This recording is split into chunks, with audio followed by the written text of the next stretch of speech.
सभी मित्रों को नमस्ते। मित्रों, अपने बात करें हैं राजस्थान पशु परिचय पार्ट बी पशुपालन। और आज की क्लास रहेगी मित्रों, जो आपके पाठ्यक्रम में सिलेबस में एक टॉपिक दिया हुआ है वर्मी कंपोस्ट खाद। लेकिन अपने बात करने वाले हैं कंपोस्ट खाद व पशु जनित प्रमुख खाद। तो मित्रों, यहाँ से आपके 1 या 2 प्रश्न पूछे जाएंगे। तो वीडियो आपको अच्छी लगे तो वीडियो को अधिक से अधिक लाइक करें, शेयर करें, कमेंट करें और यूट्यूब चैनल को सब्सक्राइब करें। तो शुरुआत करते हैं आज की अपनी क्लास। वर्मी कंपोस्ट, जो आपके पाठ्यक्रम में एक टॉपिक दिया हुआ वर्मी कंपोस्ट, यहाँ से एक प्रश्न आपको देखने को मिलेगा और बहुत ही आसान प्रश्न पूछा जाता है। ये जो वर्मी कंपोस्ट ये किससे बनाई जाती है, तो ध्यान रखना ये केंचुए से बनाई जाने वाली खाद है। वर्मी कंपोस्ट एक क्या है, खाद है जो किससे बनाई जाती है, केंचुए से बनाई जाती है। और केंचुए से खाद बनाने के लिए उपयुक्त तापमान है वो ध्यान रखना 25 से 30 डिग्री सेल्सियस 25 से 30 डिग्री सेल्सियस होना चाहिए। ये जो मित्रों वेरी इंपॉर्टेंट है, ये पूछा जा सकता है कि वर्मी कंपोस्ट खाद है ये किससे बनाई जाती है, तो ये किससे बनाई जाती है, केंचुए के द्वारा बनाई जाती है। ये जो केंचुआ होता है इसे कहते हैं किसान का मित्र। तो ये प्रश्न पूछा जा सकता है कि किसान का मित्र किसे कहते हैं, तो किसान का मित्र किसे कहते हैं, केंचुए को कहते हैं। अब ध्यान रखना ये जो केंचुए के द्वारा बनाई जाने वाली खाद है वह केंचुए के जो प्रजनन हेतु उपयुक्त नमी है वो होनी चाहिए 40 से 60%। कितनी होनी चाहिए, 40 से 60%। नेक्स्ट ध्यान रखना जो केंचुए का जो भोजन होता है वो क्या कहलाता है, तो वो क्या है, कार्बनिक पदार्थ। जो केंचुआ होता है इसका भोजन है वो है कार्बनिक पदार्थ। और इसके जो मल है इसको क्या कहते हैं, केंचुए के मल को, गोबर को क्या कहते हैं, तो ध्यान रखना कास्ट कहते हैं। क्या कहते हैं, कास्ट कहते हैं। केंचुए की स्पीसीज की अगर हम बात करें तो 2 प्रकार की स्पीसीज है। एक का नाम है इपिजिक या इसे कहते हैं इपिजिक या एपिजिक। तो इपिजिक या एपिजिक ये क्या है, केंचुए की स्पीसीज। और यह ध्यान रखना मित्रों मृदा की सतह पर पाया जाता है।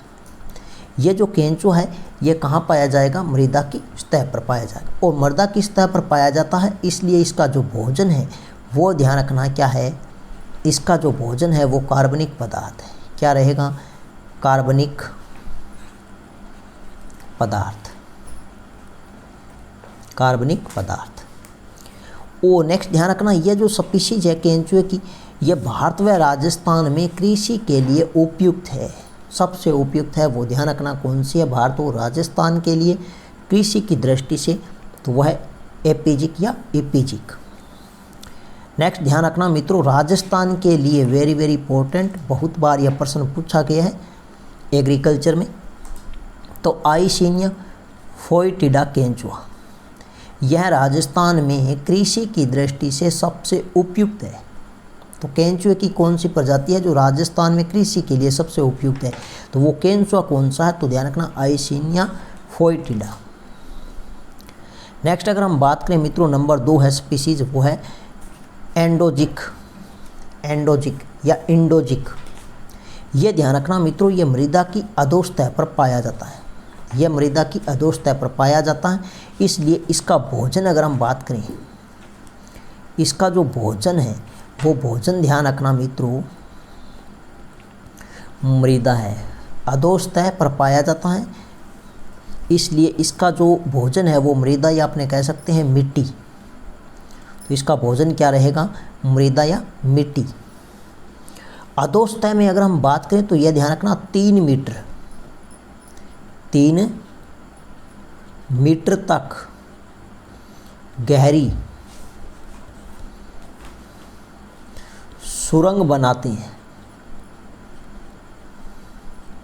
या 3 मीटर से अधिक गहरी सुरंग बनाते हैं। तो इनका भोजन क्या रहेगा, मृदा या मिट्टी। अब 3 मीटर से अधिक गहरी ये सुरंग बनाती है, तो ध्यान रखना यह प्रजाति ये किसके लिए उपयुक्त है, जल निकासी के लिए उपयुक्त है। जहाँ पर अधिक वर्षा होती है और अधिक वर्षा होने से भूमि कैसी हो जाएगी, तो ध्यान रखना अम्लीय हो जाएगी। इससे बचाव हेतु क्या होना चाहिए हमारे पास में, उपयुक्त जल निकासी का साधन। तो उसके लिए जल निकासी के लिए उपयुक्त है वो है केंचुए की कौन सी प्रजाति, तो एंडोजिक। और इन केंचुओं का जो रंग होता है वो कैसा होता है, सफ़ेद होता है। रंग कैसा होता है, सफ़ेद होता है। नेक्स्ट अगर मित्रों अपने बात करें तो ध्यान रखना वर्मी कल्चर। वर्मी कल्चर ये भी आपसे पूछा जा सकता है। वर्मी कल्चर ये क्या होता है, उपयुक्त वातावरण में केंचुए पालने की जो क्रिया होती है उसे कहते हैं वर्मी कल्चर। जबकि वर्मी कंपोस्ट तो यह केंचुए के द्वारा बनाई गई खाद है जिसे कहते हैं, क्या कहते हैं, वर्मी कंपोस्ट। जबकि वर्मी कल्चर क्या होता है, केंचुए को उपयुक्त वातावरण में पालने की क्रिया को क्या कहते हैं, वर्मी कल्चर। एक आता है मित्रों वर्मी वाश, यह भी आपसे पूछा जा सकता है। तो वर्मी वाश से ध्यान रखना केंचुए के पीले रंग के तरल पदार्थ को एकत्रित करना क्या कहलाता है, वर्मी वाश। अब पीले रंग का जो तरल पदार्थ हम एकत्रित करेंगे तो इसलिए ये खाद में काम आएगा। तो खाद में कैसा होगा, तरल जैविक खाद। यह क्या हो जाएगी, तरल जैविक खाद हो जाएगी। क्या हो जाएगी, जैविक तरल खाद। अब इसका उपयोग कैसे करेंगे, तो इसका उपयोग करेंगे पर्णीय छिड़काव में। इसका उपयोग कैसे करेंगे, उपयोग, तो उपयोग ध्यान रखना पर्णीय छिड़काव में इसका उपयोग करेंगे,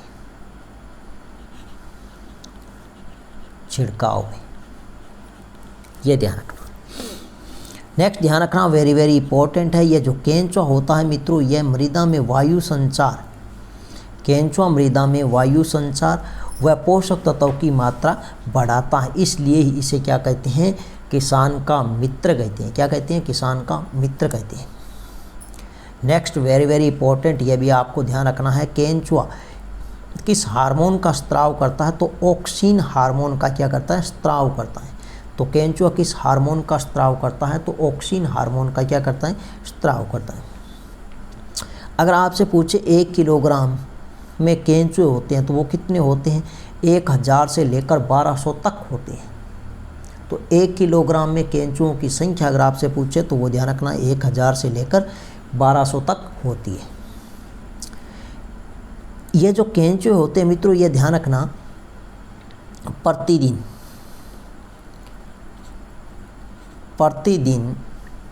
5 किलोग्राम गोबर खा सकते हैं। 5 किलोग्राम गोबर खा सकते हैं, या अपने कह सकते हैं, इसमें ध्यान रखना खा सकते हैं, या फिर केंचुआ क्या करता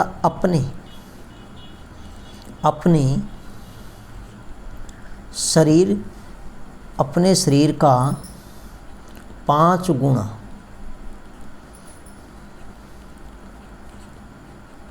प्रतिदिन खाता है। मतलब इनके शरीर का अगर वजन है 5 ग्राम तो ये कितना गोबर खा सकते हैं, तो ध्यान रखना यह 25 ग्राम क्या खा सकते हैं, गोबर खा सकते हैं। तो अपने शरीर भार का कितने गुना यह प्रतिदिन खाता है, तो ध्यान रखना 5 गुना। नेक्स्ट ध्यान रखना मित्रों 1 हेक्टेयर भूमि में कितने केंचुओं की आवश्यकता होती है, तो 1.25 लाख केंचुओं की क्या होती है, आवश्यकता होती है। और 1 किलोग्राम जो केंचुआ है मित्रों, यहाँ लिख देता हूँ, ये लिखा हुआ, चलो 1 किलोग्राम केंचुआ, यहाँ से ध्यान रखना 1 किलोग्राम केंचुआ, 1 किलोग्राम केंचुआ 1 टन अपशिष्ट से खाद बनाने हेतु आवश्यकता होती है। तो 1 टन अपशिष्ट से खाद बनाने हेतु आवश्यकता होती है। आपसे पूछा जा सकता है कि 1 टन अपशिष्ट पदार्थ से खाद बनाने हेतु कितने किलोग्राम केंचुओं की आवश्यकता होगी, तो 1 किलोग्राम केंचुओं की क्या होगी, आवश्यकता होगी। यह था आपका एक टॉपिक छोटा सा जो वर्मी कंपोस्ट। नेक्स्ट हम बात करने वाले हैं कंपोस्ट खाद। कौन सी खाद?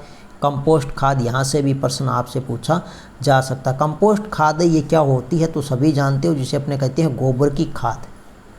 कंपोस्ट खाद मतलब पशुओं के गोबर व मूत्र से बनाई जाती है, वो खाद क्या कहलाती है? कंपोस्ट खाद कहलाती है। यह जो कंपोस्ट खाद है यह कितने समय में बनकर तैयार हो जाती है? तो ध्यान रखना 4 माह में बनकर तैयार हो जाती है। अब इसके 2 प्रकार होते हैं, एक होता है वायवीय विधि और एक होती है अवायवीय विधि। यहाँ से प्रश्न पूछा जाता है, जो वायवीय विधि है इसमें ध्यान रखना ऑक्सीजन अधिक होगी और तापमान भी क्या होगा? अधिक होगा। यहाँ मैं लिख देता हूँ O2 यहाँ ऐसे लिख दे, अधिक, व तापमान अधिक, तापमान अधिक, यहाँ ऐसे लिख देता हूँ, समझ आओ, अधिक, या आपने कह सकते हैं तापमान अधिक ऐसे। अब इसकी एक विधि है, यह प्रश्न पूछा जा सकता है, वेरी वेरी इंपॉर्टेंट है, इंदौर विधि। यह वायवीय है या अवायवीय है? तो ये क्या है? वायवीय विधि है कंपोस्ट बनाने। और इसकी खोज की थी किसने? खोजकर्ता पूछे तो अल्बर्ट होवार्ड व यशवंत वार्ड, और इन्होंने इसकी खोज की थी 1924 से 1931 में, 24 से 31। तो इंदौर विधि है, ये ध्यान रखना। इसकी खोजकर्ता कौन है? अल्बर्ट होवार्ड व यशवंत वार्ड, 1924 से 1931। इसमें मित्रों ध्यान रखना नाइट्रोजन, अन से ध्यान रखना नाइट्रोजन की मात्रा है 0.8%, पी से ध्यान रखना फास्फोरस 0.5% और के से ध्यान रखना पोटास, इसकी मात्रा पाई जाती है 1%। तो अन से नाइट्रोजन, पी से फास्फोरस, के से पोटास। और यह ध्यान रखना मित्रों, जो इंदौर विधि है इसमें ध्यान रखना कंपोस्ट है, यह ध्यान रखना एक ढेरी विधि है। इंदौर विधि है क्या है? ढेरी विधि है। यहाँ लिख देता हूँ, ढेरी विधि। आपने देखा होगा गाँवों में पशुओं का जो गोबर होता है उसको एक ढेर के रूप में एकत्रित किया होता है, इकट्ठा किया होता है, और वो 2, 3 या 4 माह बाद में खेत में डालने के लिए योग्य हो जाती है। अगर पशु के गीले गोबर को, जो तत्काल गोबर करते हैं, उसको खेत में डालेंगे तो खेत में क्या हो जाएगा? दीमक का प्रकोप अधिक होगा। इसलिए इसको अच्छे से सड़ने के बाद में खेत में प्रयोग किया जाता है। तो ये एक ढेरी विधि है। और ये कितने समय में तैयार हो जाती है? तो यह ध्यान रखना 4 माह में तैयार हो जाती है, 4 माह में तैयार हो जाती है। नंबर 2 है अवायवीय विधि। अब इसमें क्या होगा? इसमें O2 भी कम होगी और तापमान भी क्या होगा? कम होगा। तो यहाँ लिख देता हूँ O2 ऐसे लिख देता हूँ कम, और तापमान मैं यहाँ लिख देता हूँ T टेम्परेचर, और ये भी क्या होगा? कम होगा, कम, या आपने ऐसे लिख सकते हैं कम। इसमें एक विधि आती है वेरी वेरी इंपॉर्टेंट, बेंगलोर विधि। तो बेंगलोर विधि, इसकी खोज करता ध्यान रखना CN आचार्य। अभी पूछा गया था एग्रीकल्चर सुपरवाइजर, पता नहीं जोधपुर या जयपुर, तो उसमें पूछा गया था बेंगलोर कंपोस्ट बनाने की बेंगलोर विधि के खोज करता है तो CN आचार्य। कौन थे? CN आचार्य। तो बेंगलोर विधि है, यह ध्यान रखना शहरी क्षेत्रों के लिए उपयुक्त विधि है। यह विधि है, यह शहरी क्षेत्रों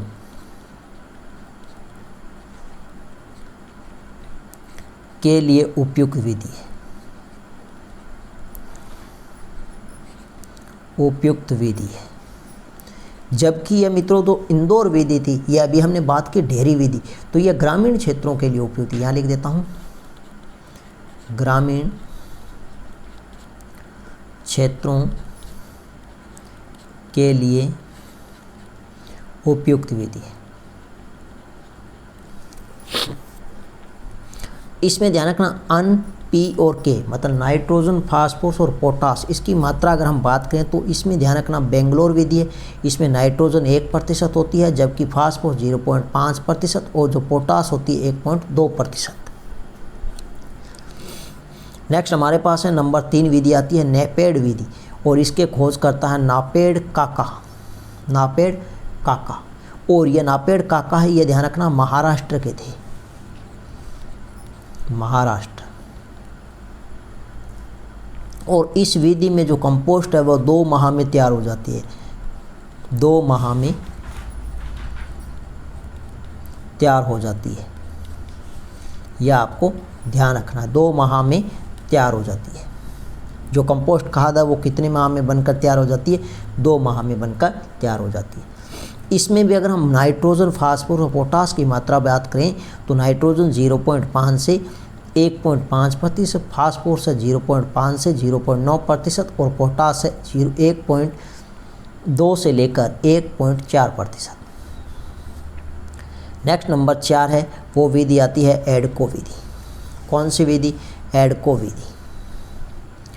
एडको विधि है, इसमें ध्यान रखना मित्रों, इसके खोज करता है हर्चिसन व रिचर्ड, हर्चिसन व रिचर्ड। और इन्होंने खोज की थी, ध्यान रखना, 1921 में, 1921 में।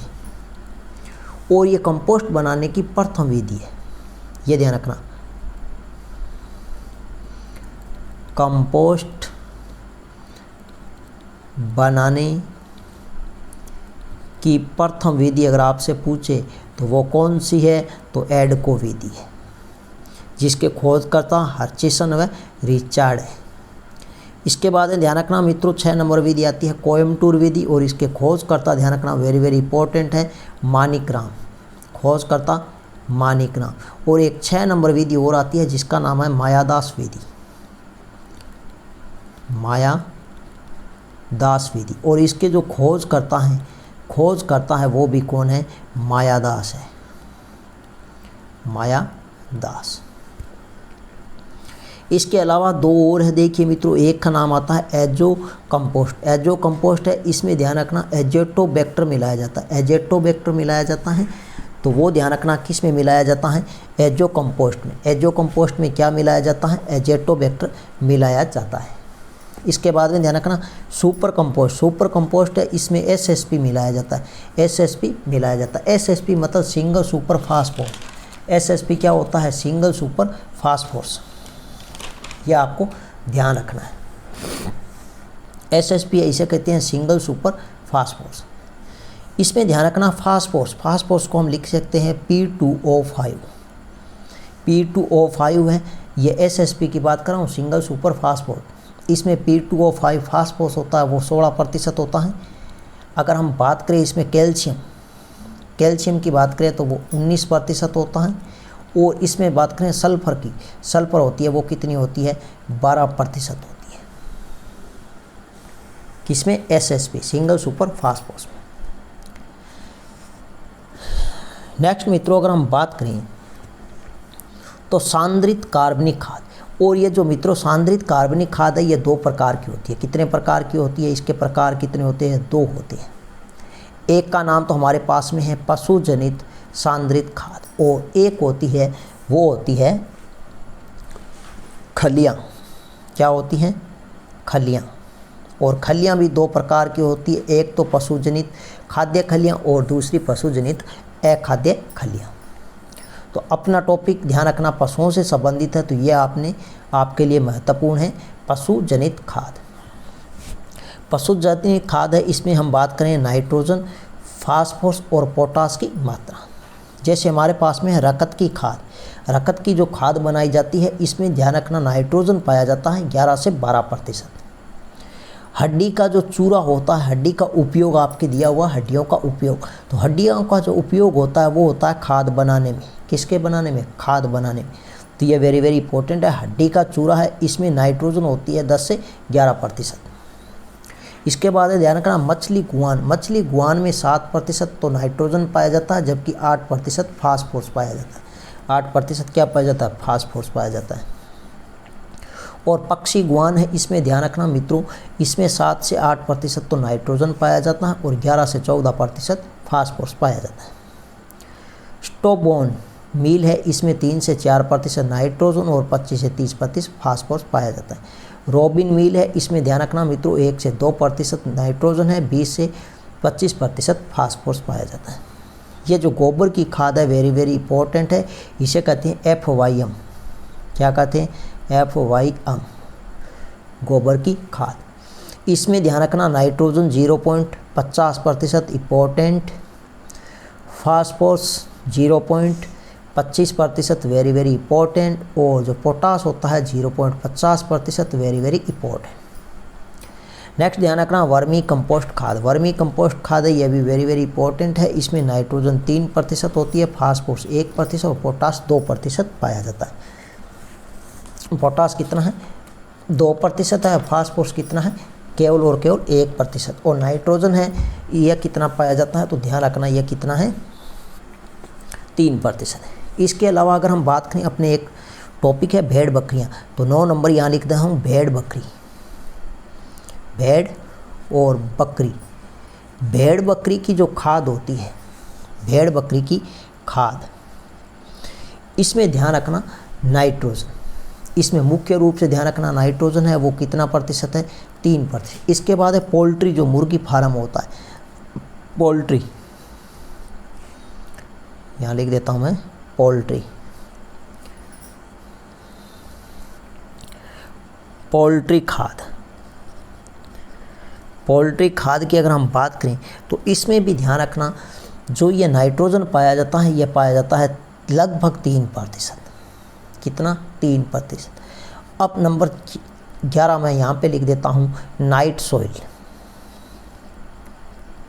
नाइट सॉइल, ये जो गोबर होता है नाइट सॉइल कहा जाता है गोबर को। तो ये नाइट सॉइल है, इसमें नाइट्रोजन होती है सबसे अधिक होती है 5.5%। यह था मित्रों आज का अपना छोटे सा टॉपिक, जिसमें अपने वर्मी कंपोस्ट के अलावा कंपोस्ट भी पढ़ा और पशु जनित प्रमुख खाद में नाइट्रोजन की मात्रा, फास्फोरस और पोटास की जो वेरी वेरी इंपॉर्टेंट मात्रा थी उनके बारे में अपने बात की। नेक्स्ट मिलते हैं एक नए टॉपिक के साथ में, नई वीडियो के साथ में, तब तक के लिए धन्यवाद।